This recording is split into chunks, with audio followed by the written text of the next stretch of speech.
So mga kapred, alas 10:30 ng mga kapred,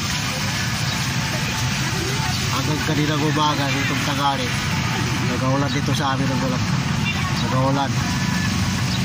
Hindi sumikat ang araw, hindi mo tignan na lang hanggang kaninang umaga. Ganito naman kapred, nag-aulan.